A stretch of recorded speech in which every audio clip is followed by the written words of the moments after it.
Salut, c'est Anthony. Bienvenue dans Récapitulons vos livres, l'émission qui vous spoil les livres que vous n'avez pas encore ouverts et vous rappelle ceux que vous avez lus mais déjà oubliés. Dans ce deuxième épisode, je vais vous résumer Elantris, un autre roman de Brandon Sanderson. Si vous avez aimé L'âme de l'empereur, celui-ci devrait vous plaire, comme il se passe dans le même univers. Prologue. Elantris était une belle ville jadis. On la surnommait la Cité des Dieux. Un endroit qui conjuguait le pouvoir, l'élégance et la magie. Ceux qui l'ont visité racontent que ces pierres scintillaient, qu'elles contenaient bien des merveilles occultes. La nuit, elles brillaient comme un grand feu argenté, visible de fort loin. Toute splendide qu'était Elantris, sa population l'était encore davantage.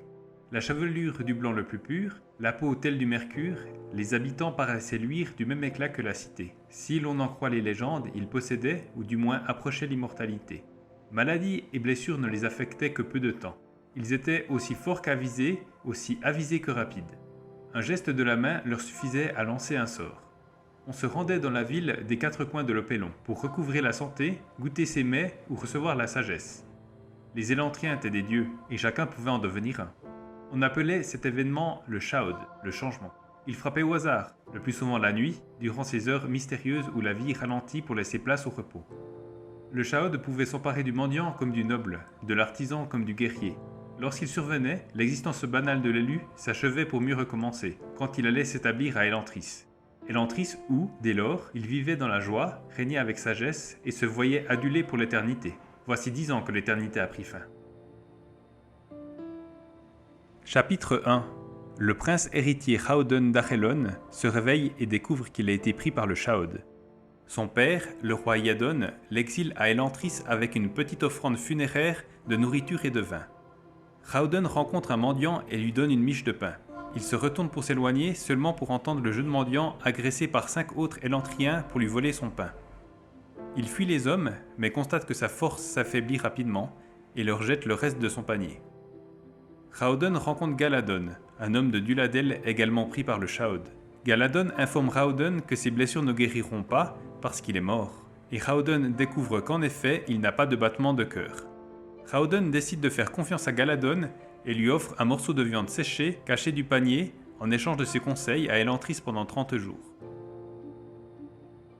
Chapitre 2.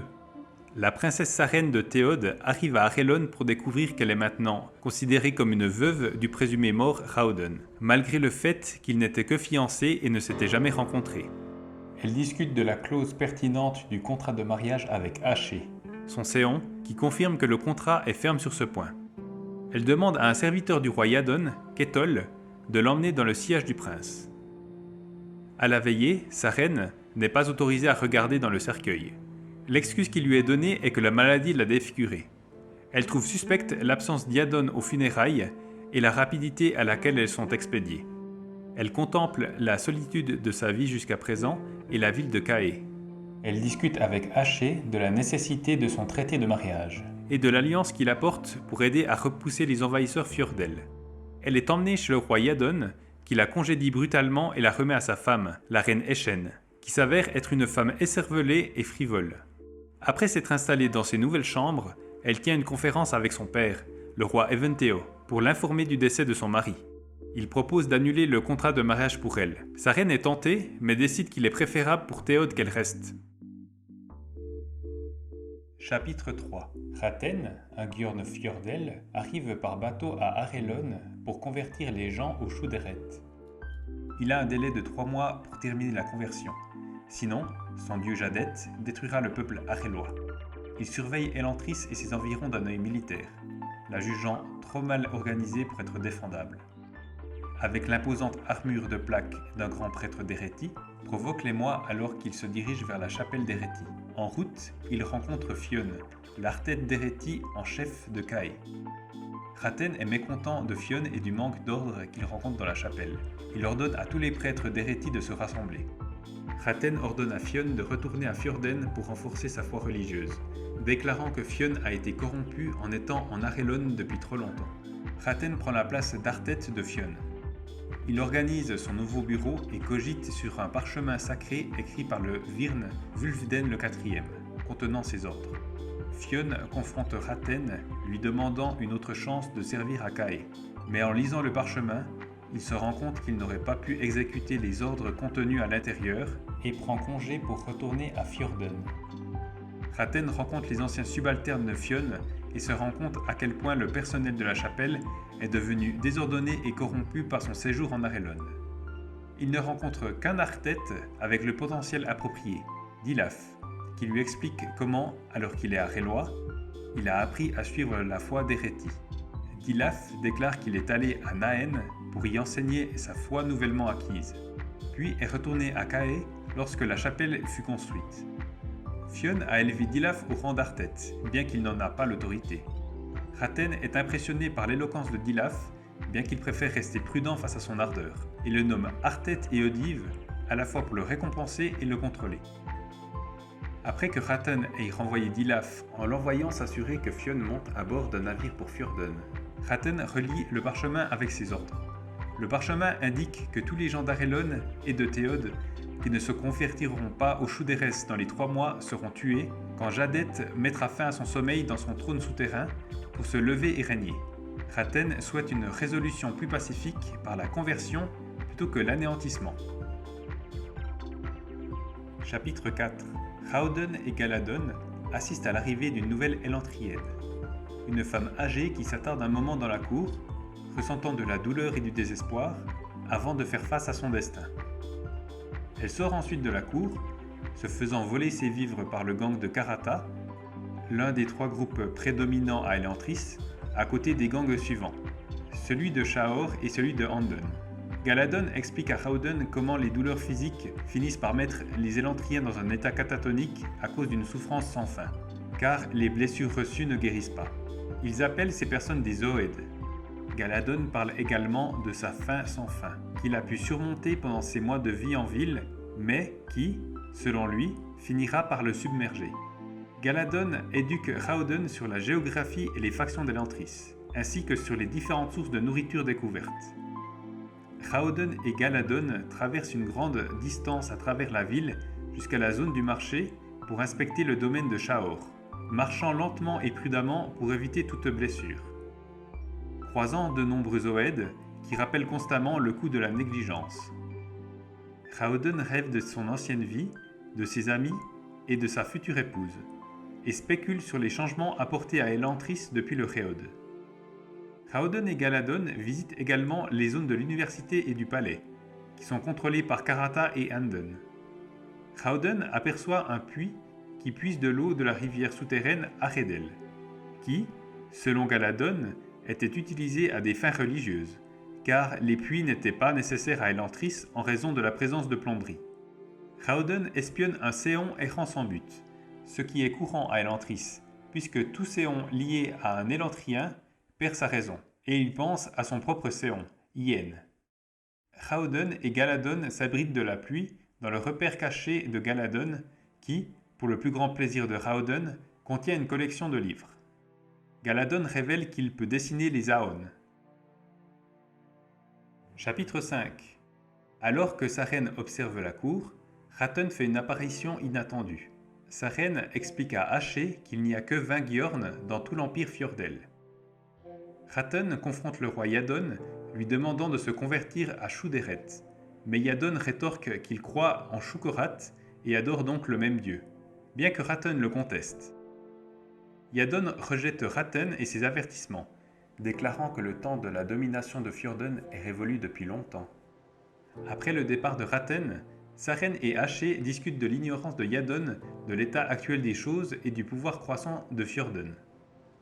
Sarene décide que Ratten sera une victime plus digne de son mépris que la noblesse areloise. Elle se rend compte du danger que représente le Gjorn et craint qu'il ne réussisse à convertir les citoyens de Cae et s'inquiète de la façon dont cela affecterait l'alliance avec Théod. Yadon remarque la présence de Sarene dans sa salle du trône et la réprimande d'être là sans autorisation. Mais Sarene détourne sa colère en feignant la simplicité d'esprit. Elle rencontre alors son oncle Kin, qu'elle n'a pas vu depuis son enfance. Sarene et Kin se remémorent leurs souvenirs communs et il invite Sarene chez lui pour rencontrer sa famille. Dans la maison aux allures de château de Kin, ils sont accueillis par la femme de Kin, Daora, leurs enfants Keiz et Daorn, et les enfants de Daora, Lukel et Adien, ainsi que la femme de Lukel, Jala. Au cours du dîner, ils discutent du Réode, de la chute du gouvernement d'Arelon, et des changements apportés à Elantris, et de la façon dont les serviteurs se sont révoltés contre les Élantriens. Sa reine parle de son séon, Haché, et de la façon dont Haché lui a été transmis par sa mère. Chapitre 6. Raten et Dilaf discutent du rejet de Jadet par Yadon. Raten réfléchit à la révolution violente de la République de Duladel et souhaite éviter un résultat similaire à Arelon. Raten s'enquiert de quelqu'un qui ne semble pas correspondre à la cour et Dilaf lui explique qu'il s'agit de sa reine, de Théode, la patrie de Chukoret, une secte concurrente qui descend de la même religion parentale dont Chouderet est dérivé. Raten explique que sa reine pourrait poser un problème, car elle représente une alliance entre Théode et Arelon qui pourrait interférer avec l'invasion imminente de Fjorden. Raten et Dilaf visitent le mur d'enceinte d'Elantris, puis retournent à la chapelle d'Erethi, où Raten explique sa stratégie consistant à utiliser les Élantriens tombés comme bouc émissaire en les dénonçant comme le Mal Sfrakis, les âmes des morts qui haïssent Jadet, puis en guidant la haine des Arelois contre Elantris. Chapitre 7.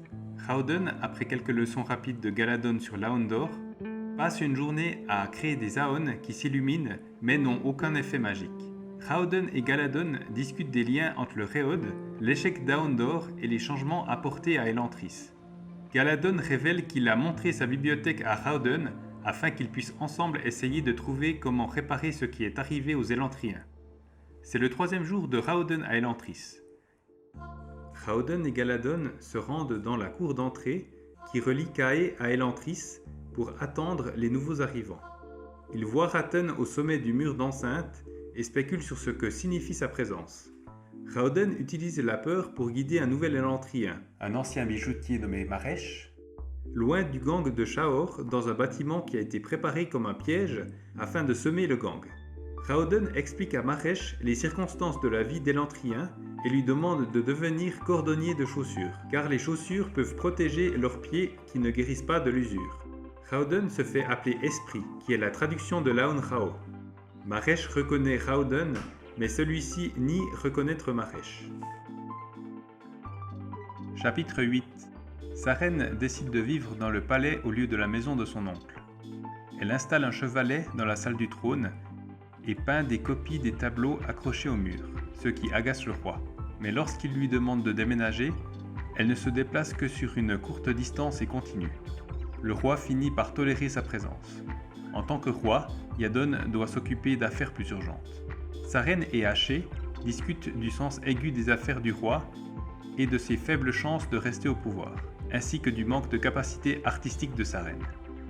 Lequel, qui, en tant qu'homme d'affaires prospère, a une invitation permanente à la cour.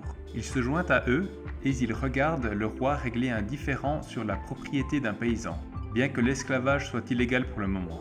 Lequel explique comment la nation est devenue plus oppressive depuis l'arrivée au pouvoir d'Yadon, que les droits fonciers individuels ont été éliminés et que la richesse a été redistribuée aux marchands qui ont soutenu l'ascension du roi sur le trône.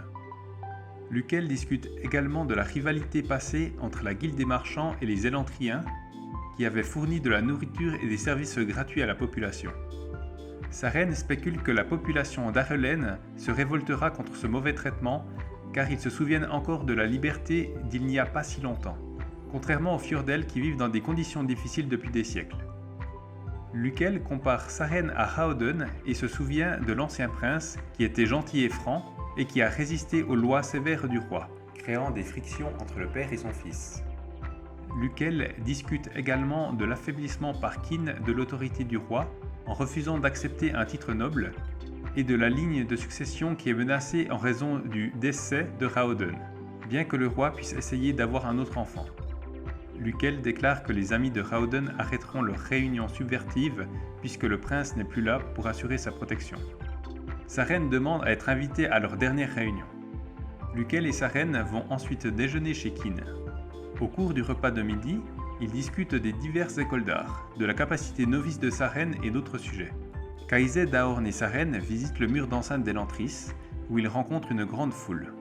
Raten prêche sur la façon dont les Élantriens sont revenus à des instincts primaires, tournant le dos à la religion, et sa reine profite de l'occasion pour lancer un débat théologique avec le Gjorn.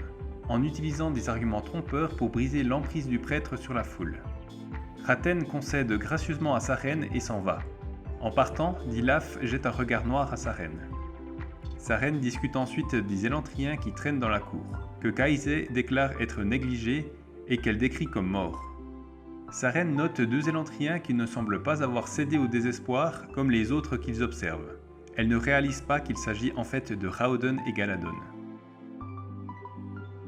Chapitre 9. Raten exprime son admiration pour les compétences rhétoriques de sa reine. Raten et Dilaf débattent de la conversion de Théod au Shu-Deret une fois leur travail à Arelon terminé. Dilaf prédit que Théod sera détruit par Jadet en raison de leur insouciance. Raten et Dilaf se rendent à une réunion dans une auberge pour former une alliance avec des aristocrates arélois, principalement des nobles mineurs, mais aussi le puissant duc Telri, parlant des récentes conquêtes de l'Empire Fjordell et promettant un pouvoir en échange de la conversion des nobles au Shu-Deret. Raten explique que beaucoup d'Arélois croient que les Élantriens reviendront au pouvoir et que cette croyance sape l'autorité d'Iadon et des nobles. Raten parle vaguement afin qu'il puisse maintenir un déni plausible dans le cas où l'un des nobles accuse Raten d'insurrection contre le gouvernement. Warren pense que ce sera un long processus pour établir Shu-Deret en Arelon. Mais Raten rétorque que les mystères Jeskeri ont été bannis de la République de Duladel dans un laps de temps très court et que les Élantriens sont également tombés du pouvoir soudainement, et que Shukorat a connu un grand déclin et n'est désormais suivi que dans 2 nations, en Arelon et au Théod.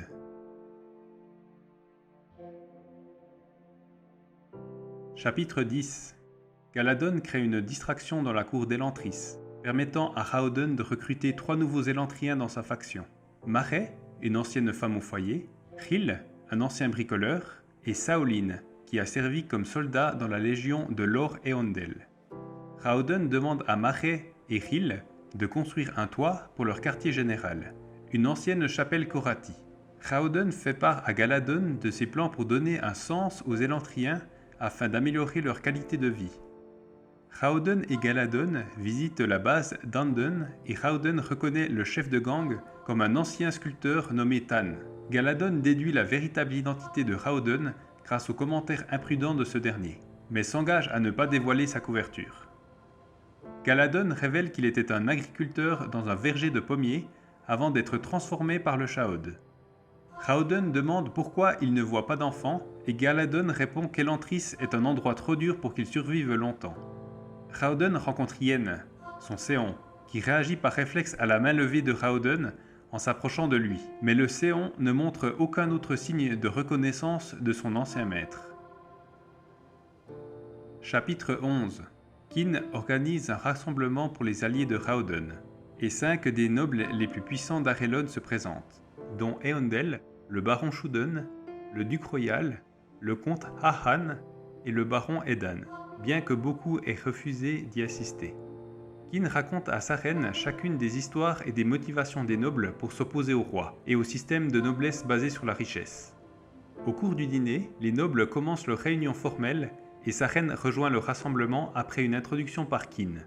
Les nobles affichent de l'appréhension face à la présence de sa reine en tant qu'étrangère, bien qu'elle les assure de sa compétence et de sa confiance, et que sa présence sera un avantage grâce à ses liens avec 2 trônes.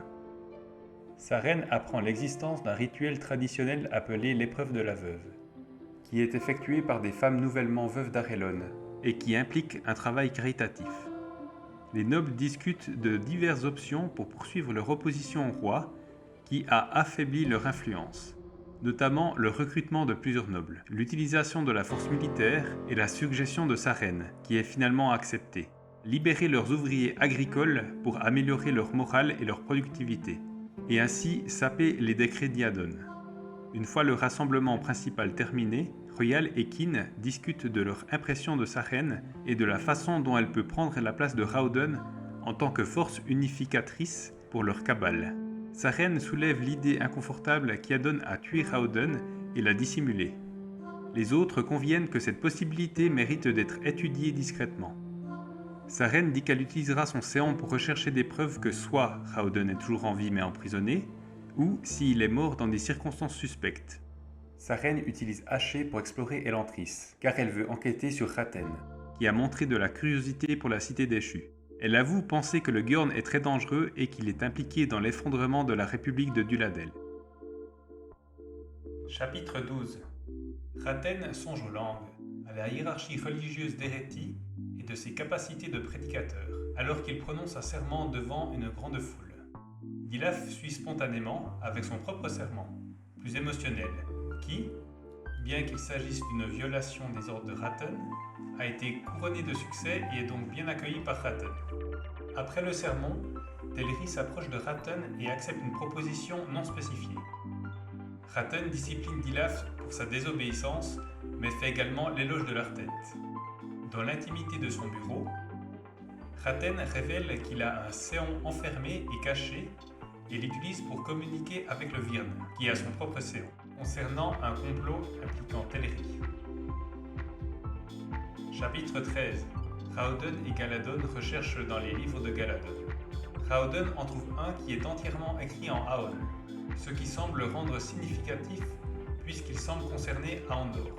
Il envisage donc d'essayer de le traduire en utilisant un dictionnaire et sa connaissance rudimentaire des Aon. Maresh construit un toit en utilisant un matériau semblable à de l'argile. Lorraine, une nouvelle arrivée, dégage de l'espace pour une petite ferme. Un autre élantrien, Kahar, se dirige vers la chapelle pour rejoindre le groupe car il entend des rumeurs selon lesquelles les partisans de Raoden n'ont pas faim et ne souffrent pas. Kahar est accepté et se met à nettoyer la boue omniprésente des murs et des sols à l'aide d'eau de pluie. Raoden est à Elantris depuis environ 10 jours et ressent le fardeau de la responsabilité. Il cache sa douleur pour le bien de ses partisans. Saolin sonne l'alarme alors que Karata et une douzaine des membres de son gang, tous armés, se présentent à leur base.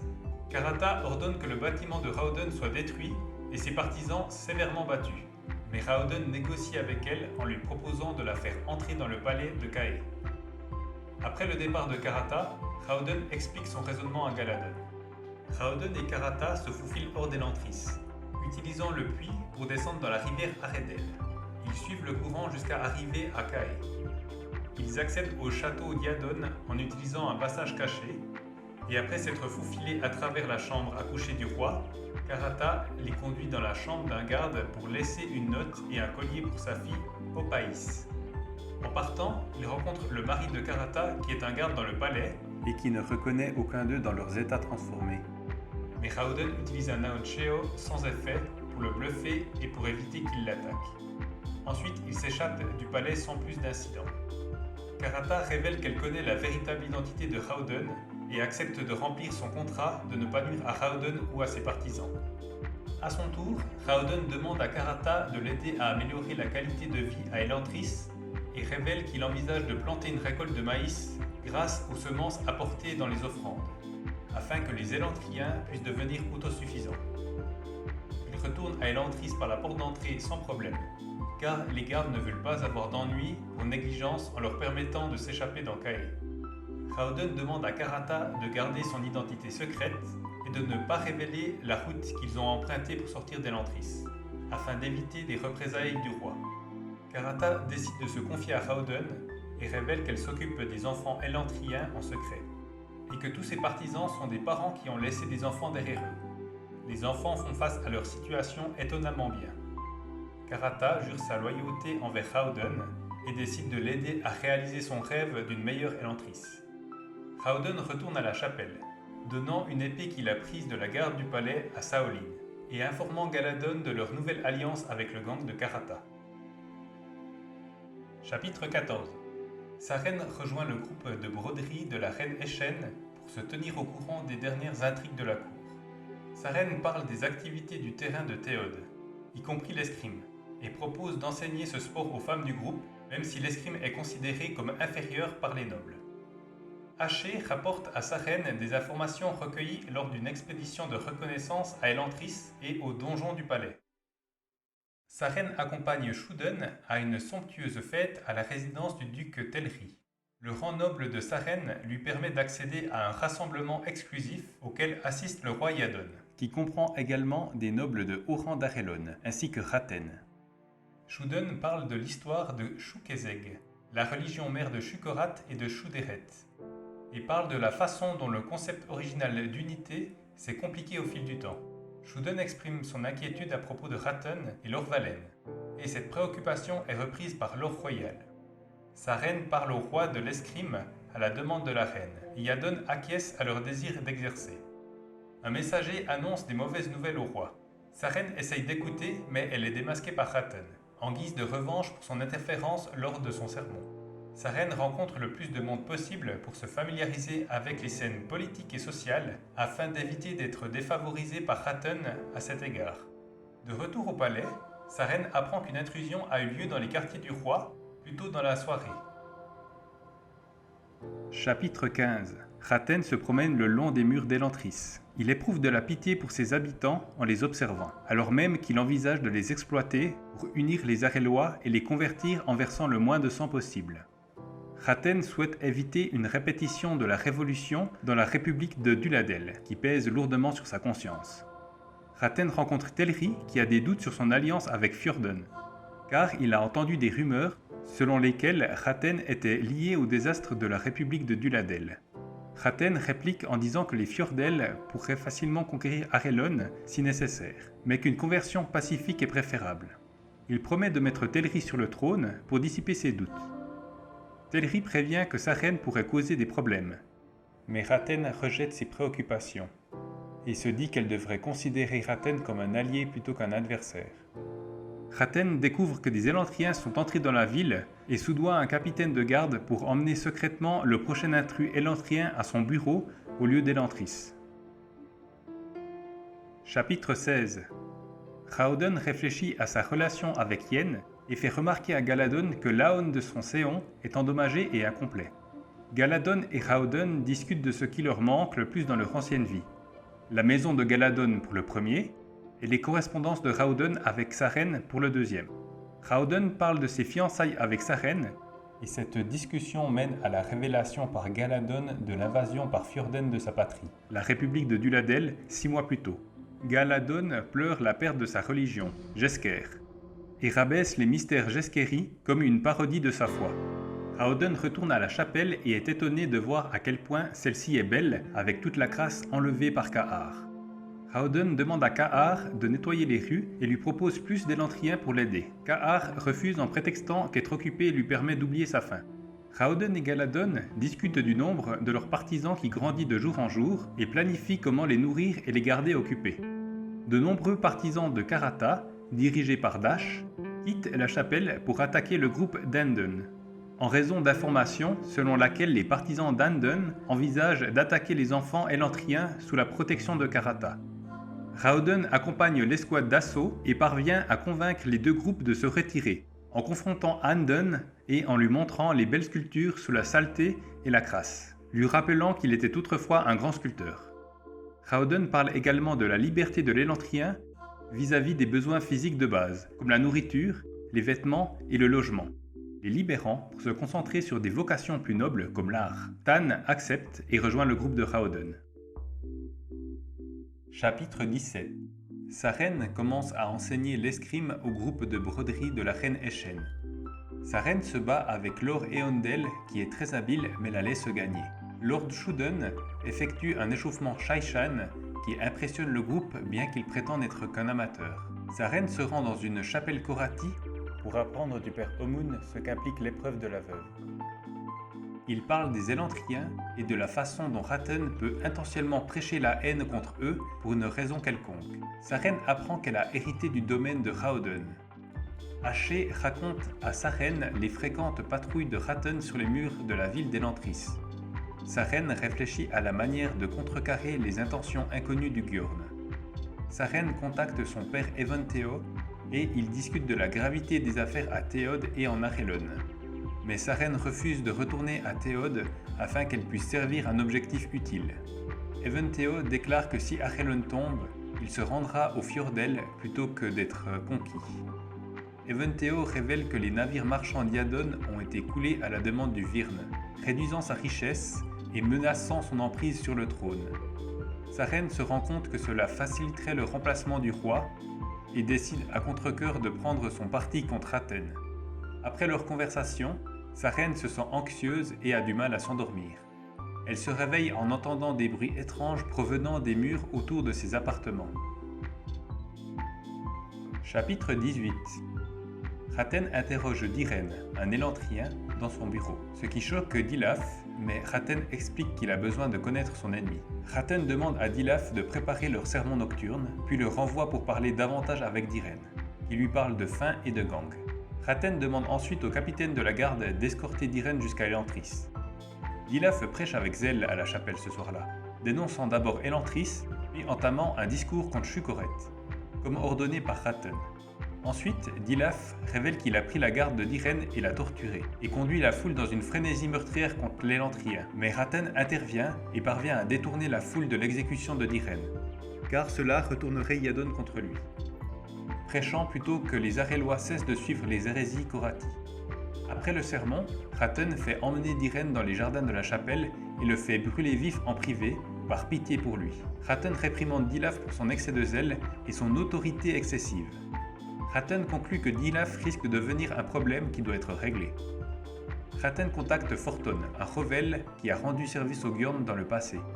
Il lui demande de créer un élixir spécial et de le lui livrer en Arelon le plus rapidement possible. Chapitre 19.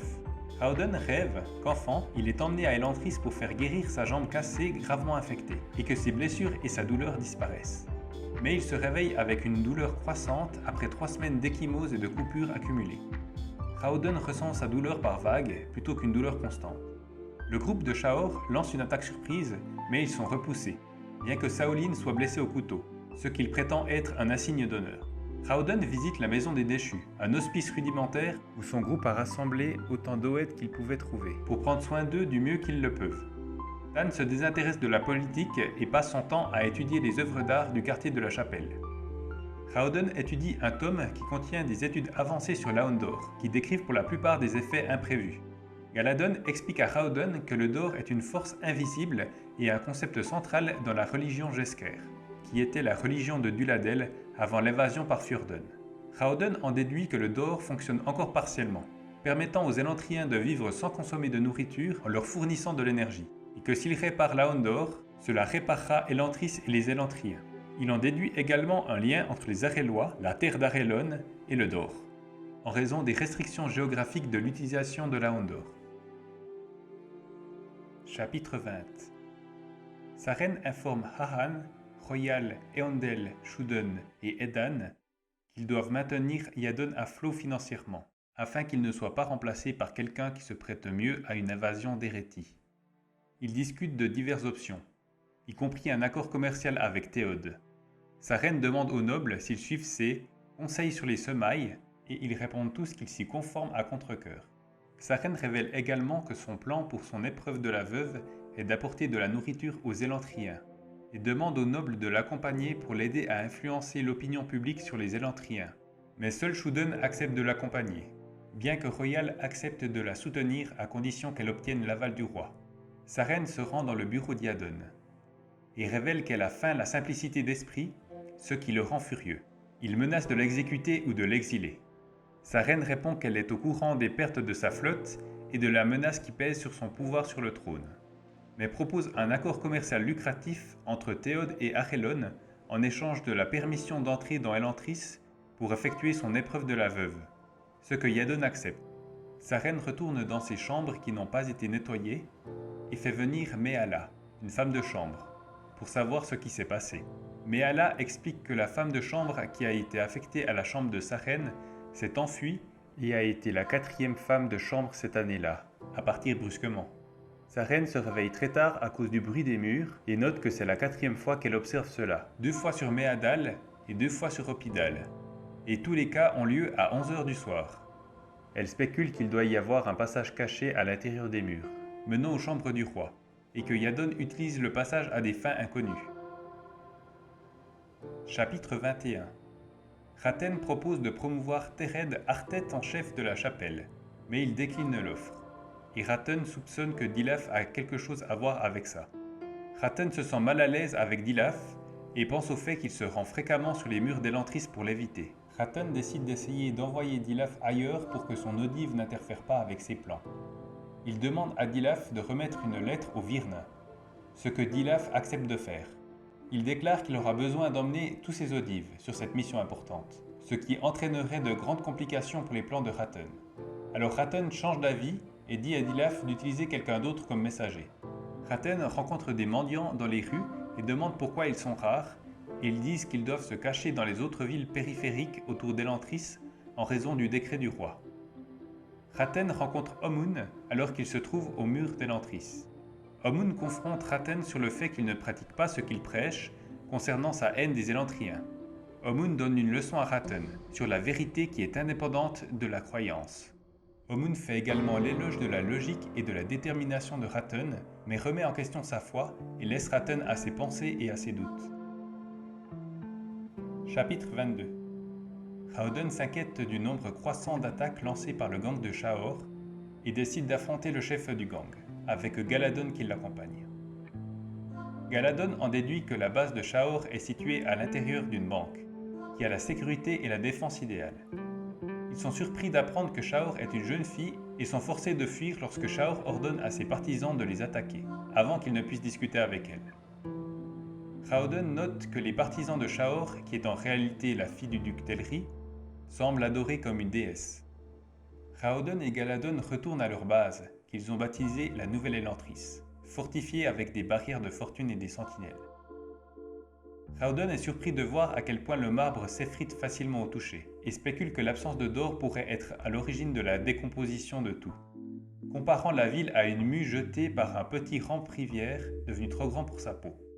Maresh rapporte que des visiteurs de Cae sont entrés dans Elantris. Raoden décide d'aller enquêter.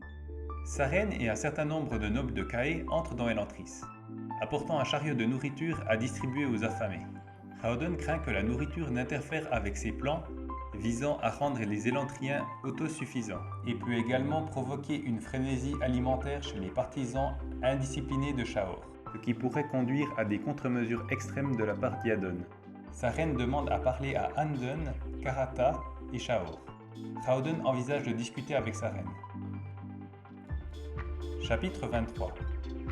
Sa reine, accompagnée d'Eondel, Shuden et d'une escouade de garde de la ville, est dirigée par Raoden, qui se présente sous son pseudonyme, Esprit, pour rencontrer ceux qu'elle pense être les tyrans d'Elantris.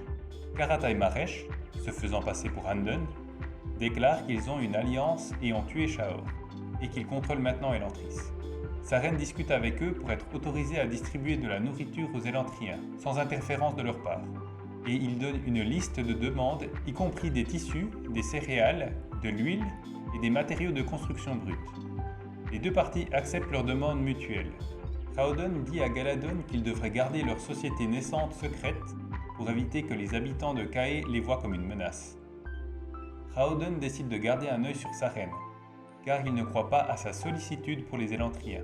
Sa reine pense que la brutalité règne dans les rues d'Elantris, sur la base des informations d'Haché, bien qu'il ne voit que peu de signes de comportement non civilisé.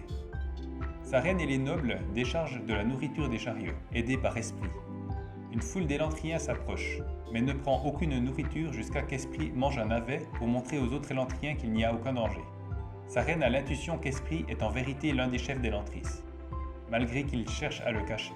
Sa reine fait part à Haché de ses soupçons concernant Esprit et lui demande de l'espionner, car leurs renseignements semblent être obsolètes, et de se renseigner également sur le prétendu traité entre Anden et Karata.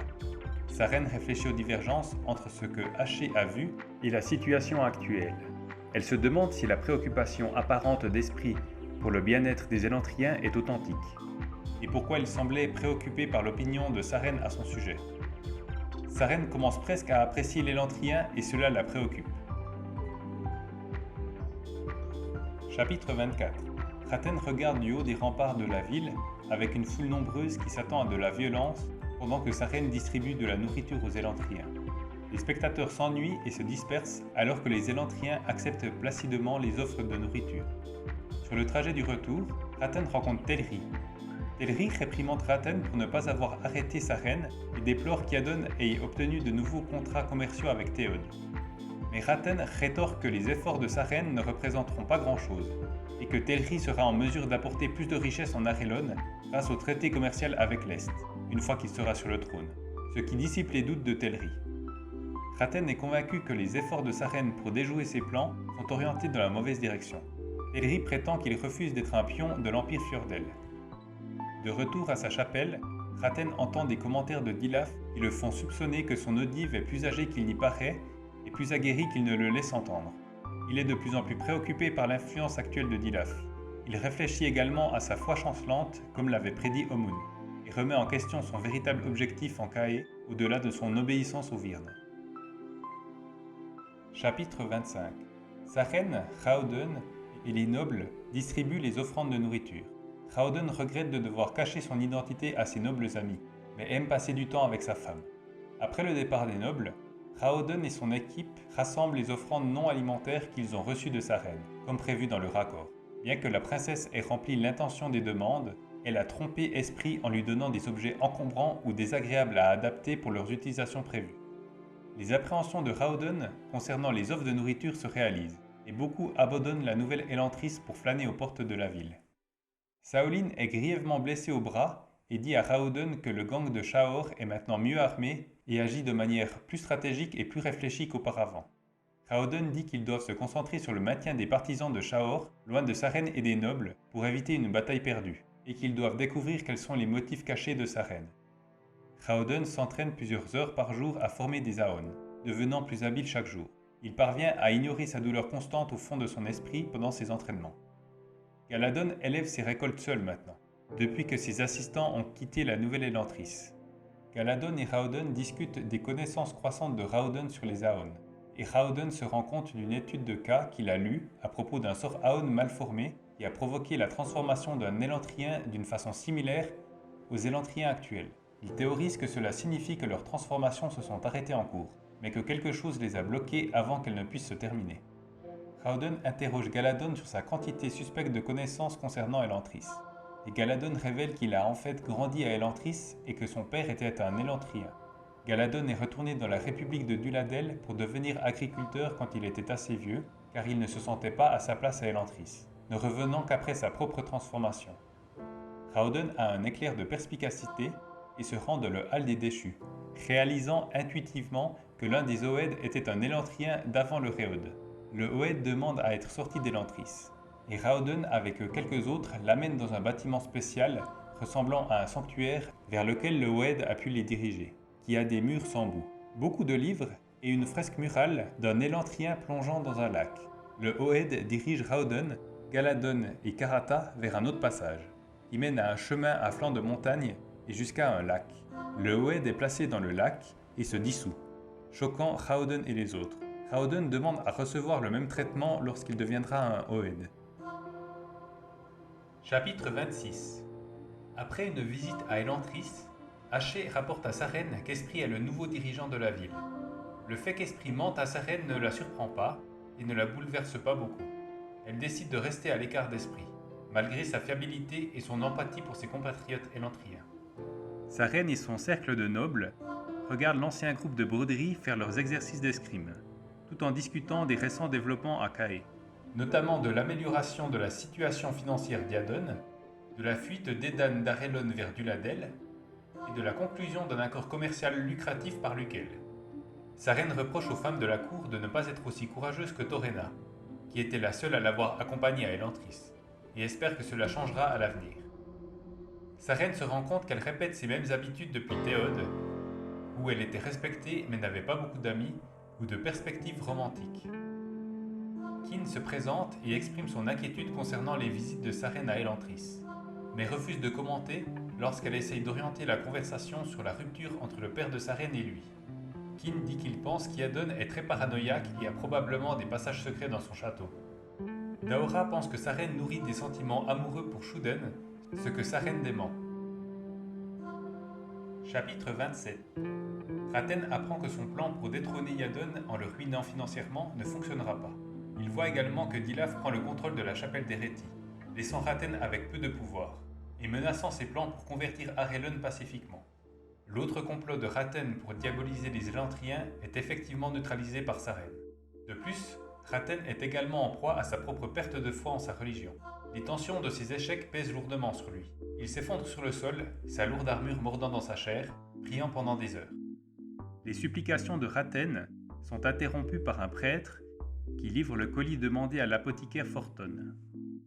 Raten prévoyait d'empoisonner Dilaf avec le contenu des flacons, mais change d'avis et ingère la concoction lui-même. Chapitre 28. Hraudun, Galadon et Karata décident de garder le secret de l'existence du lac et de la bibliothèque sur Laondor. Hraudun étudie beaucoup et apprend beaucoup de choses sur Laondor, mais n'arrive pas à le faire fonctionner à nouveau. Saolin dit à Hraudun qu'ils doivent agir et mettre en place un piège pour éliminer tous les partisans de Shaor, car ils sont en train de perdre une guerre d'usure. Hraudun accepte et lui demande de s'en occuper. Esprit rencontre Saren pour la distribution quotidienne de nourriture. Il l'avertit de se méfier. Comme il le craignait, les hommes de Shaor attaquent la livraison de matériel de Saren, bien qu'il soit repoussé par Eondel et les gardes de la ville. Saren accuse Esprit d'avoir refusé de donner de la nourriture à ses Élantriens. Esprit plaide coupable. Saren s'en va avec colère, accompagné des nobles. Hraudun trouve Saolin grièvement blessé dans un état catatonique et pleure longuement la perte de son ami. Les portes de la ville se rouvrent. Chapitre 29. Saren et Haché rentrent en carrosse. Saren est très contrarié qu'Esprit l'ait trompé et ait refusé la nourriture aux Élantriens. L'incident renforcera les préjugés contre Elantris. Ses craintes se manifestent lorsqu'elle voit une bande de gardes d'Iadon se diriger vers les remparts de la ville, vraisemblablement pour anéantir les habitants d'Elantris. Saren se précipite au palais et humilie Iadon, en lui racontant la vérité sur la servilité feinte des nobles envers le trône pour qu'il annule l'attaque. Saren retourne au mur de la ville pour s'assurer que ses ordres ont été exécutés. Elle inspecte la cour et réalise la vérité sur les Élantriens, qu'ils peuvent survivre à de terribles blessures mais souffrent énormément, et qu'ils n'ont pas vraiment besoin de nourriture pour vivre. Elle voit également quelqu'un qu'elle suppose être Esprit, bouleversé et berçant le corps de son ami. Elle se rend compte qu'il est une bonne personne et peut-être juste un tyran en raison de sa situation. Elle regrette en songeant qu'elle ne le reverra probablement plus jamais. Saren se rend chez son oncle pour se remonter le moral. Elle parle de l'attaque des Élantriens et de sa dispute avec Iadon. Shuden arrive chez Kin, apportant des nouvelles d'un Élantrien nouvellement transformé. Chapitre 30. Raten est préparé pour l'entrée à Elantris en tant qu'Élantrien nouvellement transformé, par des prêtres Korati qui effectuent une purification rituelle. L'entrée de Raten à Elantris est retardée par la présence d'une escouade de gardes d'Iadon. Mais finalement, il est envoyé devant les portes. Jetant son offrande de nourriture, il s'agenouille dans la cour d'entrée et implore fortement Jadet dans la prière. Chapitre 31. Hraudun emmène Saolin au lac du suicide pour le sortir de sa misère après 3 jours de souffrance. Les Élantriens reviennent à la chapelle de Hraudun lorsqu'ils se rendent compte qu'il n'y aura plus de livraison de nourriture par sa reine. La nourriture laissée dans la cour leur donne une trêve avec la bande de Shaor. Ils utilisent ce temps pour planter de la nourriture et fortifier leur défense. Hraudun et Galadon discutent de la transformation et de la présence improbable de Raten, et le regardent se défendre facilement contre 3 partisans de Shaor qui tentent de voler son offrande de nourriture. Hraudun et Galadon décident de prendre le risque d'infiltrer le territoire de Shaor pour tenter de soudoyer ses partisans, pour qu'ils abandonnent en leur livrant des céréales crues. Après quelques heures, un de ses disciples se présente à la chapelle avec une partie du grain. Hraudun l'accueille et lui offre les moyens de cuisiner sa propre nourriture, car le grain non cuit est à peine comestible. Chapitre 32. Saren assiste à un bal d'observation de l'éclipse chez Royal, qui a été organisé à sa demande. Royal réprimande Saren pour s'être retirée pendant plusieurs jours après l'incident d'Elantris. Il lui dit qu'elle ne peut pas se soustraire à ses fonctions de direction pour leur cabale, juste parce que les circonstances sont difficiles. Saren dit que leurs problèmes sont résolus, mais Royal rétorque que Dilaf pourrait devenir un problème. Saren accompagne Royal, mais refuse de lui donner la raison pour laquelle elle a demandé la fête, bien qu'elle demande à Haché de garder un œil sur Iadon et de lui signaler si le roi s'en va. Saren regarde Shuden profiter de la compagnie de Torena et songe à sa propre situation sentimentale. Saren et Royal se mêlent et discutent des relations et des caravanes commerciales entre eux et avec leurs invités. Haché rapporte qu'Iadon s'apprête à quitter la fête, et sa reine décide de le suivre, utilisant Haché pour le pister. Sa reine suit le roi qui finit par entrer dans les égouts. Haché essaie de dissuader sa reine de continuer, mais elle s'obstine. Sa reine explique que la raison de la fête était d'enquêter de manière cohérente sur ce qui se passe chaque Méadal, pensant qu'il y avait un lien avec la disparition de Raoden. Sa reine tombe sur Iadon, ainsi que sur plusieurs autres fidèles, en train de sacrifier une jeune femme lors d'un rituel sacrificiel des mystères Jeskeri, pour implorer les esprits de tuer sa reine. Avant qu'elle ne puisse tenter de s'échapper, Eondel apparaît avec quelques gardes, pour sa sécurité. Dilaf y apparaît également, mais ne participe pas au combat. Haché révèle qu'il avait demandé de l'aide avant qu'il ne quitte la fête. Cet incident met Telri en bonne position pour prendre le trône, depuis qu'Iadon a été emprisonné. Mais sa reine décide d'essayer d'empêcher que cela se produise. Chapitre 33. Raten regarde l'éclipse. Assoiffé et affamé après 3 jours de prière, il contemple le culte de la nature de Jesker alors qu'il regarde la fin de l'éclipse. Il décide d'accepter le fait que sa foi en Jadet est un produit de sa logique plutôt que de son affect. Il mange son offrande de nourriture pour reprendre des forces, car il ne sait pas combien de temps il devra rester à Elantris. Chapitre 34. Les partisans de Shahor rejoignent l'équipe de Raoden et lui apportent le scalp de Shahor en gage de soumission. Ils se révèlent être de bons travailleurs dociles et stupides. Raoden insiste pour que Galadon et Karata apprennent à utiliser l'Aondor, pour prendre le relais de ses études, au cas où il succomberait à la douleur et deviendrait un Oed.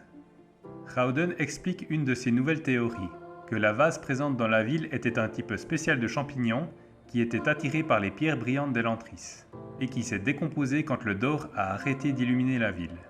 Il parle du fonctionnement des séons, bien que Raoden ne puisse découvrir aucune nouvelle information à leur sujet. Daché informe Raoden que la transformation de Raten s'est inversée. Chapitre 35. Sa reine et Eventeo discutent des implications politiques du détrônement et du suicide d'Iadon. Sa reine déjeune et se moque de son père qui suit un régime. Eventeo dit que Telri prendra probablement le trône. Mais sa reine rétorque qu'il fera un roi terrible, et que tous les efforts sont faits pour faire de Royal le prochain roi.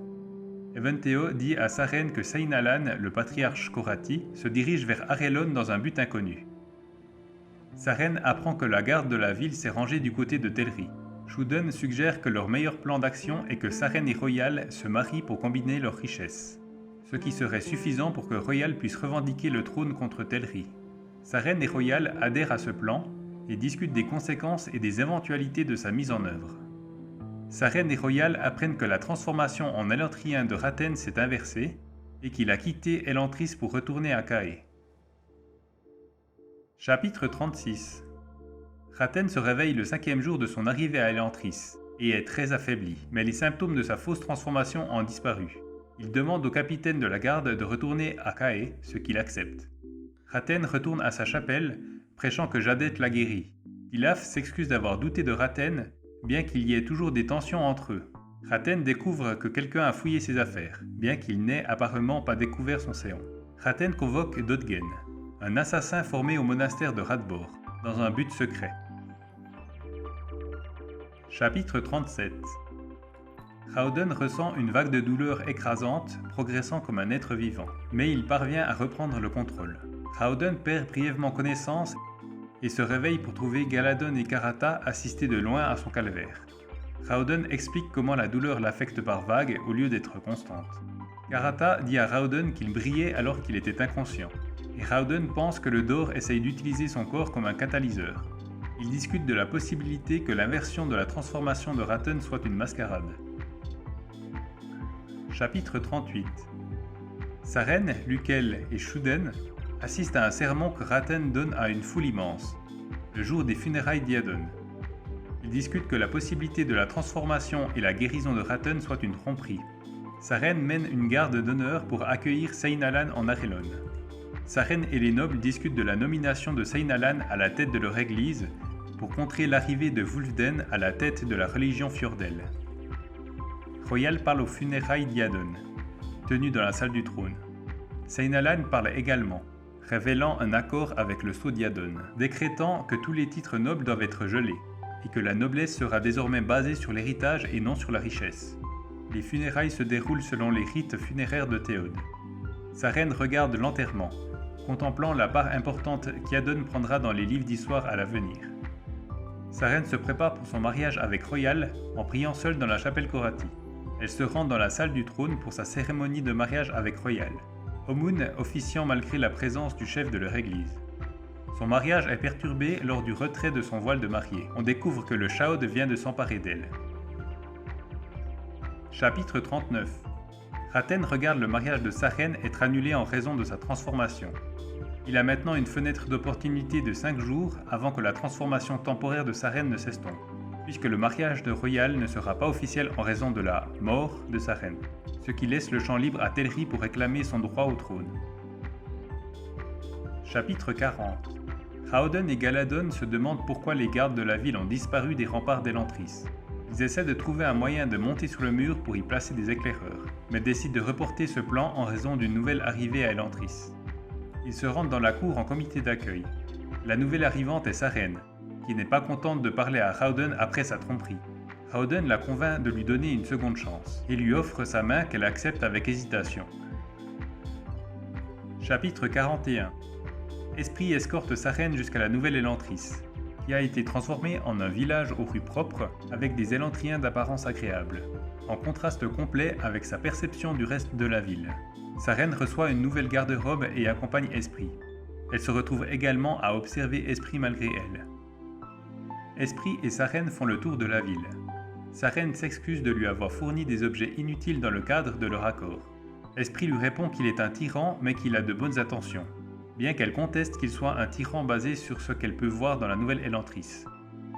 Sa reine rencontre Tan, le sculpteur également connu sous le nom d'Andon, et voit la maison des déchus. Elle voit des séons errants flotter et est soudainement frappée d'inquiétude pour Haché, qu'elle n'a pas vu depuis sa transformation. Sa reine demande qui était Esprit avant le Shaod. Il lui répond qu'il est le deuxième fils du seigneur de la plantation Yen. Esprit commence à briller et crie de douleur, puis s'évanouit dans ses bras. Elle sent une grande force émanant d'Esprit. Cependant, il se réveille très peu de temps après et explique qu'Aondor essaye de l'utiliser comme un conduit, bien qu'elle soit sceptique. Esprit efface ses doutes en dessinant des Aon, puis lui enseigne l'Aondor. Sa reine passe une nuit blanche, se remémorant sa gêne et ses échecs de la veille. Haché localise sa reine, disant qu'il la cherche depuis 2 jours et qu'il n'est pas affecté par sa transformation. Sa reine raconte à Haché comment Esprit a amélioré la nouvelle Elantris, et Haché informe sa reine des événements à Cae. Sa reine communique avec Eventeo via Haché, et lui dit de ne rien faire de drastique pour mettre en danger la relation entre Théode et Arelon, bien que Telri pourrait en faire un point discutable s'il prend le pouvoir et s'allie avec l'Empire Fjordell. Chapitre 42. Raten reprend le contrôle de la chapelle d'Erethi, utilisant la confiance retrouvée pour affirmer son autorité sur Dilaf. Dilaf affirme toujours sa haine pour Elantris, malgré l'insistance de Raten sur le fait que les Élantriens ne servent plus à rien dans leur plan. Raten est convaincu qu'Arelon sera pris sans révolution sanglante et se concentre sur Théode. Chapitre 43. Hraudon et Galadon explorent une tour qui donne accès au sommet du mur d'Elantris. Galadon commente le temps que Hraudon passe avec sa reine, et Hraudon explique qu'elle est sa femme, bien qu'il n'en ait pas encore parlé avec elle. Il localise les gardes de la ville disparus au manoir de Telri, et s'interroge sur leur présence là-bas. Esprit et Galadon se montrent insistants avec sa reine, qui étudie à la bibliothèque, pour obtenir des informations sur les événements de Cae. Sa reine semble inchangée depuis son arrivée à Elantris, et déclare que ses douleurs ne persistent pas comme chez les autres Elantriens. Sa reine n'est pas capable de dessiner des Aon, alors elle passe du temps à lire sur la théorie politique à la place. Sa reine montre à Esprit un livre, écrit par Seor, contenant une version originale du poème de Virne le Roi, qui démystifie l'enseignement d'Erethi actuel, selon lequel Jadet est antérieur à Shuk-Ezeg. Le poème prouve que Jadet n'était que le gardien du monde souterrain, un dieu de second plan. Esprit insiste pour obtenir des informations sur les événements actuels et sa reine s'exécute, en commençant par lui parler du suicide d'Iadon, surprenant Esprit.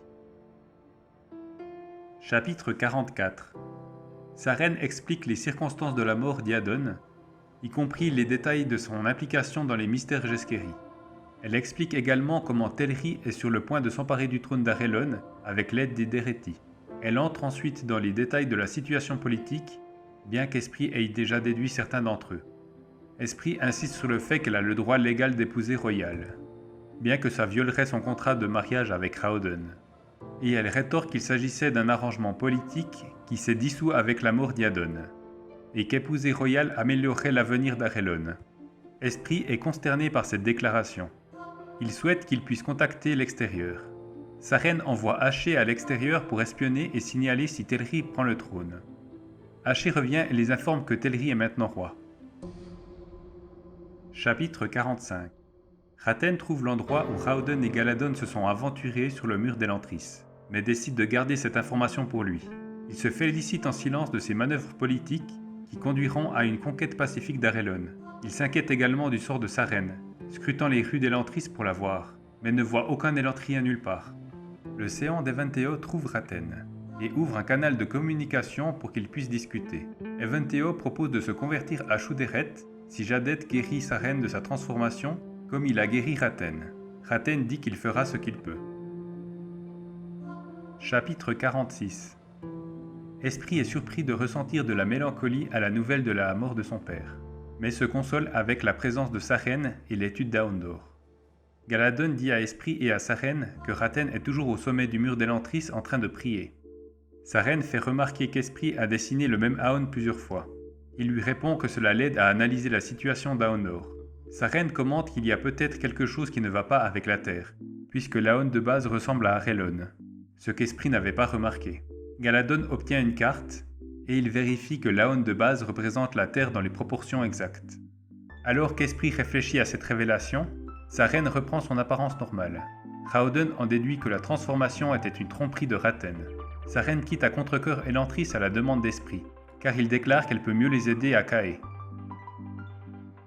Chapitre 47. Sa reine retourne à Cae et rencontre Raten, qui revendique le mérite de sa guérison, et se réjouit d'avoir donné Théod et Eventeo aux Dereti, mais elle en doute. Sa reine retourne au manoir de Kin. Ils dînent et discutent de la façon de s'opposer aux Dereti, malgré l'accession de Telri au trône. Sa reine emménage dans la maison de Kin. Elle vérifie qu'Eventeo a juré de se convertir au Shuderet et jure de protéger Arelon du même sort. Chapitre 48. Raten est frustré de devoir patienter pour son audience avec le roi Telri, mais il est finalement convoqué dans la salle du trône récemment redécorée. Telri rejette toutes les promesses faites précédemment de se convertir au Shuderet et révèle qu'il ne se convertira que s'il accède au rang de Gjorm, afin qu'il n'ait pas à souffrir de son bas rang. Telri déclare qu'il a déjà envoyé un messager avec ses demandes au Virn et congédie Raten. Chapitre 49. Howden et Galadon discutent d'Aondor et Galadon commente que peut-être la Terre a changé, ce qui donne une intuition à Howden que le gouffre a causé le Réod, plutôt que l'inverse comme on le spécule. Howden dessine un Aon Ehe modifié qui fonctionne, créant une boule de feu qui brûle une partie de la bibliothèque. Cependant, ils se rendent compte qu'Aondor est encore quelque peu inhibé, car leurs Aon ne produisent pas autant d'effets aussi puissants que les livres le décrivent ou n'affectent pas du tout les gens, et leur transformation ne s'est toujours pas achevée. Ils spéculent que le premier Aon Ehe fonctionnel a drainé une réserve d'énergie longtemps inexploitée. Howden trouve un Aon pratique, Shao, qui lui permet de créer une illusion le faisant ressembler à un humain en bonne santé pour leur permettre de quitter Elantris.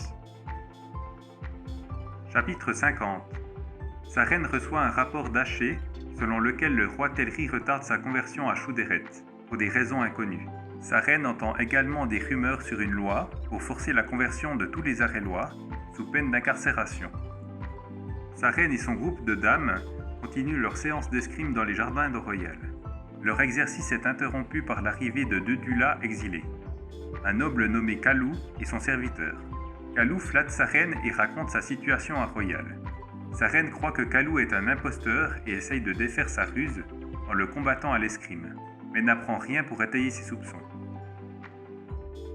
Chapitre 51.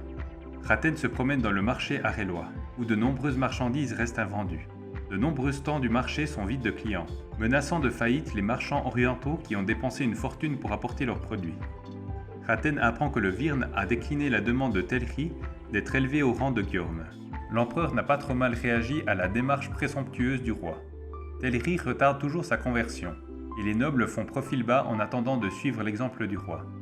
Ratten voit un Arthed dans l'un des étals des marchands et le suit. Il rencontre Dilaf, qui se moque de Ratten et de ses échecs concernant Telri. Il savoure sa victoire face à l'échec du Gjorn, mais ne donne aucune autre explication et s'en va. Chapitre 52. Galadon suture la blessure que Raoden a reçue lors de son duel d'escrime avec sa reine. Il réside dans des chambres fournies par Royal. Kalou essaye de révéler sa véritable identité à sa reine, mais est incapable de le faire en privé. Kalou, dans son rôle de Dula, est capable de rejoindre le cercle de nobles, mais veut également infiltrer son ancienne cabale, où toutes les décisions importantes sont prises. Royal vend des supports de lampes au nom de Kalou et ouvre un compte bancaire pour ses fonds. Il permet à Kalou et Dando de rester aussi longtemps qu'ils le souhaitent. Kalou refuse de parler de sa fuite de Duladel et murmure qu'il se rebelle contre le roi pour protéger Arelon du même sort que Duladel. Royal donne rendez-vous à Kalou chez Kin. Raoden étale du fard marron sur un chiffon et dit à Galadon que c'est pour une éventualité dont il espère ne pas avoir besoin. Chapitre 53. Kalou assiste à une réunion du cercle de nobles de sa reine, chez Kin, au grand désarroi de celle-ci. Ils discutent de diverses options pour traiter avec Telri, y compris l'aide étrangère de Théod et des rebelles d'Ula. Kalou suggère de retourner les nobles et le peuple contre le roi plutôt que de l'assassiner. Sa reine comprend que Kalou est esprit et le confronte en privé, où il admet utiliser une illusion mais lui demande de garder le secret. Esprit dit à sa reine que ses informations sur les Aon l'ont aidé à faire fonctionner l'Aondor à nouveau partiellement, bien que sa transformation soit encore incomplète. Esprit complimente sa reine pour son travail dans les réunions et lui dit qu'il a quelque chose à lui dire plus tard. La réunion reprend et Royal parle d'assassins qu'il a embauchés du Fjorden pour tuer le roi. Ahan, qui était parti brièvement en prétendant avoir des maux d'estomac, revient avec Telri et quelques gardes. Telri fait tuer Royal pour trahison et ordonne que les assassins soient trouvés et tués, ainsi que le reste des nobles. Esprit annule son illusion et prétend être le roi légitime, ce qui fait hésiter les gardes. Telri est confus par la réapparition soudaine de Raoden et s'enfuit avec ses gardes. Raoden essaye de guérir les blessures de Royal, mais échoue et le duc décède. Les nobles accueillent le retour de Raoden. Chapitre 54. Ratten reçoit des informations selon lesquelles Royal a été exécuté sans procès et des rumeurs selon lesquelles Raoden est revenu, bien qu'il pense que sa reine utilise un sosie pour s'emparer du trône. Ratten va affronter Telri, mais est obligé d'attendre. Ratten assiste alors aux gardes d'Eondel lancer une attaque contre la salle du trône. Eoden tue Telri pour se venger de Royal avant de succomber à ses propres blessures. Chapitre 55. En songeant à la mort de Royal la nuit précédente, Raoden confie à sa reine que puisqu'il est toujours en vie, selon les termes de leur contrat, leur mariage est nul, et propose de l'officialiser maintenant qu'il est de retour. Raoden lui assure qu'il n'a pas l'intention d'éviter leur mariage.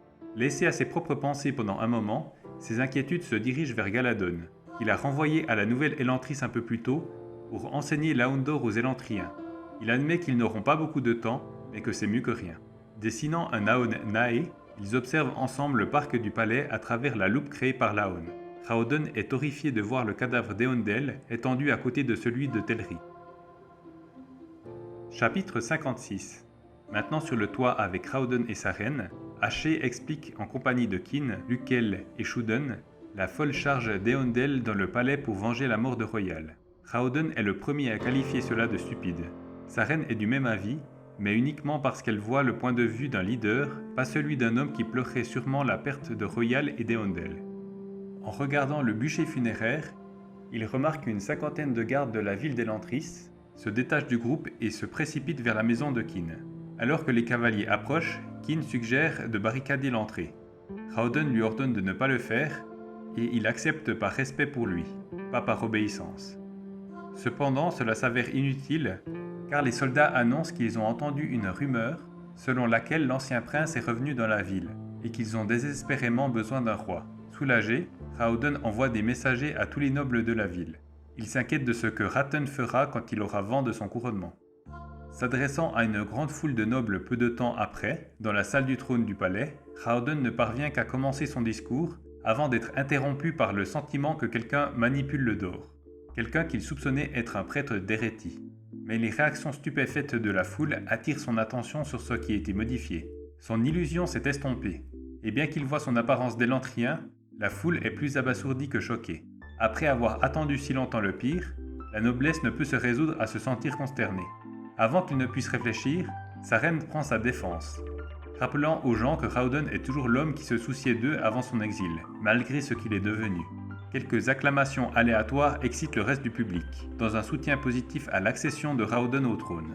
Dilaf, le prêtre d'Erethi qui avait utilisé le dor pour dissiper l'illusion de Hrawdon, sort avec colère de la salle du trône.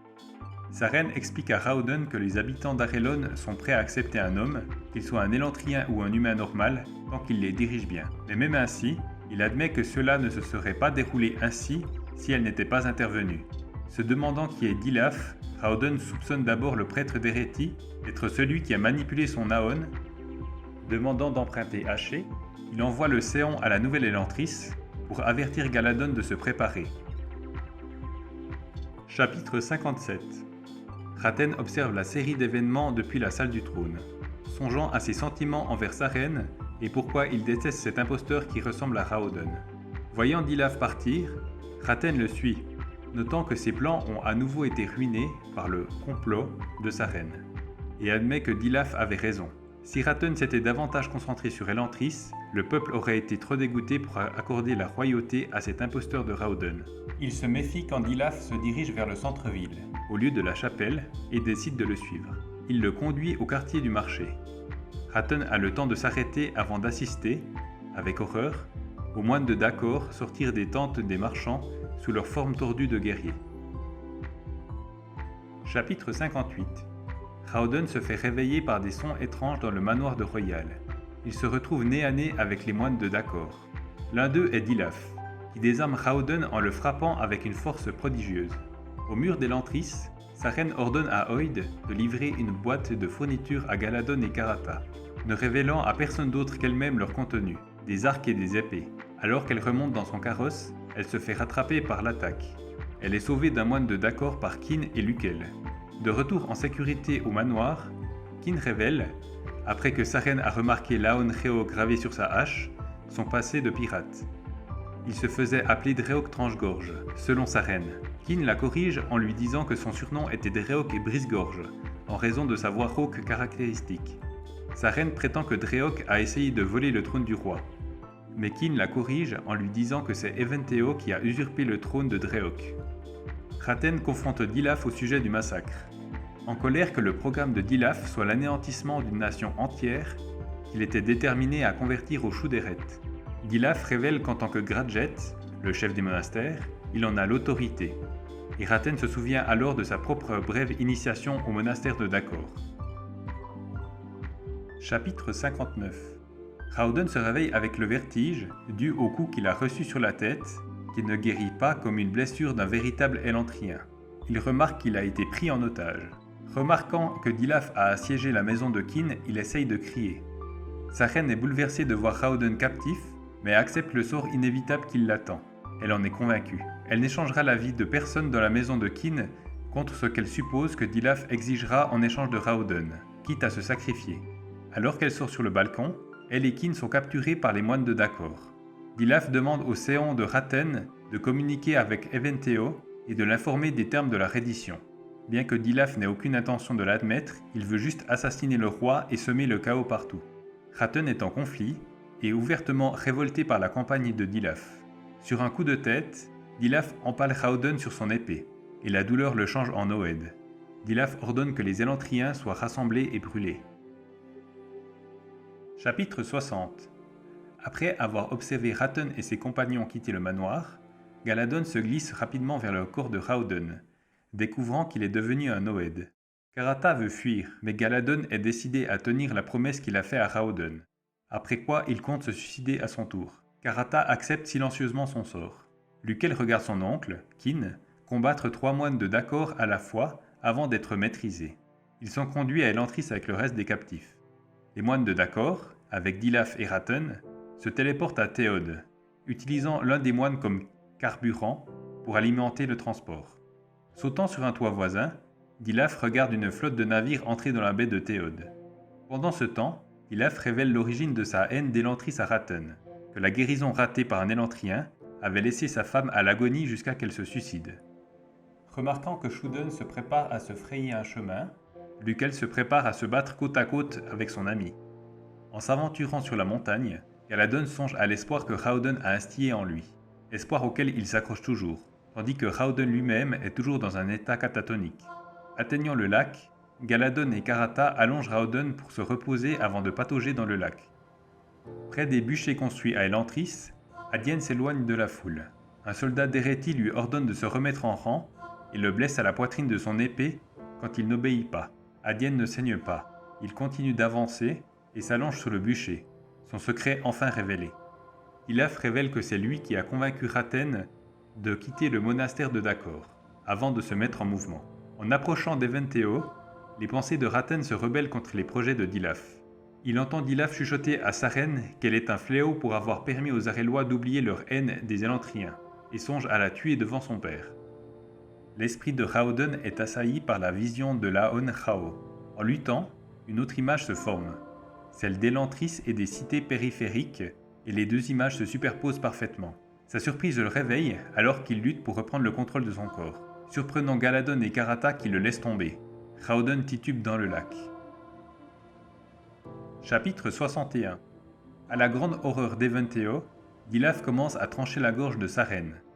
Ratten, décidant enfin d'agir, frappe Dilaf. Retrouvant l'équilibre, Dilaf enfonce son couteau dans la poitrine de Ratten, mais la lame glisse sur son armure qui était censée être là uniquement pour le spectacle. Ratten se contente de dire à Dilaf que rien de ce qu'il fait n'est pour le spectacle, et écrase son avant-bras en acier sur le visage de Dilaf. Avertissant Eventeo de l'invasion à venir de Fjordell, Ratten pousse Sarene dans une ruelle et bloque l'accès avec son propre corps. Le lac invite Raoden à s'abandonner à lui. Il rejette son invitation. Son réveil surprenant Galadon et Karata, puis il dévale toute la montagne jusqu'à Kae. Shuden riposte enfin, et Lukel rejoint la mêlée, mais ils sont rapidement dépassés. Ratten se défend admirablement contre les moines de Dacor. Sarene voit les moines s'agiter quand la garde d'honneur d'Eventeo se joint à la bataille. Sarene indique une porte ouverte, derrière laquelle Ratten et elle se cachent. Ils trouvent une cave dans laquelle il se cache des moines, qui finissent par abandonner la poursuite. Sortant de la cave, Ratten enlève son armure, la qualifiant de fardeau de sa vocation qu'il ne mérite plus. Sarene se demande pourquoi il s'est rebellé contre le Gradjet, et Ratten dit simplement que Dilaf est mauvais et qu'un massacre n'aurait pas servi Jadet. Au pied de la montagne, Raoden prend un bâton et trace une longue ligne derrière lui.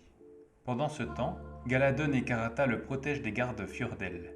Galadon est blessé dans l'affrontement et Karata est décapité. Mais Raoden termine la ligne. Une lumière s'échappe du sol et le pouvoir du Dor efface sa douleur. Le complexe urbain d'Elantris et ses villes périphériques est un grand Aon qui avait besoin de la ligne du gouffre pour être complet. Raoden s'éloigne à nouveau de la lumière, ordonnant aux soldats Fjordell de quitter Arelon. Tout autour d'Elantris, les effets se font ressentir et les Élantriens sortent indemnes des bûchers. Raoden arrive, détruisant un moine de Dacor et exigeant que l'autre... Chapitre 62. Ratten envisage de faire sortir Sarene de Théod clandestinement sur un navire marchand, pensant que Dilaf partira à sa poursuite et épargnera Théod, contrairement à Duladel. Reniant sa foi, Ratten s'expose à la culpabilité des atrocités qu'il a commis en Duladel, avant de se faire poignarder par Fionn. Tentant de réanimer Ratten, Sarene est interrompue par un groupe de moines de Dacor, mené par Dilaf, attiré par l'agitation de la foule environnante. Alors que Raoden termine de soigner Lukel, Haché vient l'informer que Théod est attaqué et que Sarene est là-bas. Se précipitant vers le mur d'Elantris, Haché montre à Raoden dans quelle direction se trouve Théod. Il commence à dessiner un Aon Tia, l'Aon de transport, mais est dissuadé à contre-cœur par l'avertissement de Galadon de ses dangers. Sans connaître la distance exacte, l'Aon Tia pourrait tuer son utilisateur. Heureusement, Adien apparaît, sain d'esprit maintenant, et cite la distance exacte jusqu'à Théod. Utilisant la foulée d'Adien comme mesure, Raoden modifie l'Aon Tia et se téléporte à Théod. Quelques instants plus tard, un jet de lumière entre en collision avec l'un des moines de Dacor. Raoden neutralise Dilaf et se précipite vers Sarene, les transportant à 50 pieds des moines, oubliant que les Aon s'affaiblissent loin d'Elantris. Tentant de s'échapper, Raoden et sa reine fuient sur les quais jusqu'à ce qu'ils repèrent le roi Eventeo. Mais un peu trop tard, car ils sont incapables de distancer les moines anormalement rapides. Raoden se prépare à attaquer, mais Dilaf se contente de permettre l'arrivée de renforts. Avec une petite armée de moines, Dilaf commence son attaque, pensant que Raoden sera incapable de tirer ses aons assez rapidement, pour combattre tous les moines à la fois. Soudain, un groupe d'élantriens dirigé par Galadon se téléporte sur les quais et lance un barrage de pouvoir contre les moines. Sachant qu'il lui reste peu d'options, Dilaf se précipite dans une ruelle, loin de la bataille, pour traquer le roi Eventeo, qui fera un bon appât pour attirer sa reine à lui. Sa reine le remarque et exhorte Raoden de le poursuivre. Dilaf tend une embuscade, désarme et blesse Raoden. Oublié, sa reine surprend Dilaf, l'attaquant avec une épée qu'elle a trouvée. Cependant, elle est incapable de résister aux capacités physiques surhumaines du moine, et elle souffre elle-même d'une blessure à l'épaule. Raoden et sa reine vaincus, Raten surprend tout le monde en apparaissant. Il bloque l'attaque de Dilaf avec un bras amélioré par la magie de Dacor, puis utilise ce même bras pour étouffer Dilaf à mort avant de succomber à ses blessures. Galadon arrive pour signaler que la flotte téoise résiste aux Fjordell. Chapitre 63. Sa reine insiste pour garder un œil sur Raoden jusqu'à ce qu'il soit marié. Lors de la cérémonie, l'esprit de Raoden vagabonde pendant le long discours du père Omun. Il craint que le Virn ait trouvé un moyen d'accéder au Dor, et que les Dereti aient leur propre version de l'Aondor. Il suppose qu'il existe différentes manières d'accéder au Dor, en pensant au Shaishan que Shuden a utilisé pour vaincre un moine de Dacor à lui tout seul, et les yeux fermés. La cérémonie de mariage se termine avec sa reine, laissant sous-entendre qu'elle attend avec impatience la nuit de noces. Épilogue. Une semaine s'est écoulée depuis le mariage entre Sarene et Raoden. Le trône d'Arelon a été restauré à son ancienne place à Elantris, et l'esclavage a été aboli dans tout le pays. Sarene et Raoden se réunissent avec la famille de Shuden, Galadon et Lukel pour les funérailles de Raten. Le Gjorn est enterré à côté de plusieurs autres tombes, dont celles de Royal, Eondel, Karata, Yadon et Saolin. La zone contenant ces tombes doit devenir un mémorial pour les victimes et les héros de l'invasion d'Arelon, ainsi que des batailles d'Elantris et de Théoras. Sa reine prononce un bref discours sur les contributions de Raten à la restauration d'Elantris et les récentes victoires contre les Fjordell. Elle termine en proclamant qu'il ne faut pas se souvenir de Raten comme d'un ennemi d'Arelon, mais comme d'un sauveur et d'un héros. Voilà, c'était Récapitulons vos livres, l'émission qui résume vos livres chapitre par chapitre. N'hésitez pas à vous abonner si ça vous a plu et à me dire ce que vous en avez pensé dans les commentaires. C'est tout pour cette fois et à la prochaine. Bye!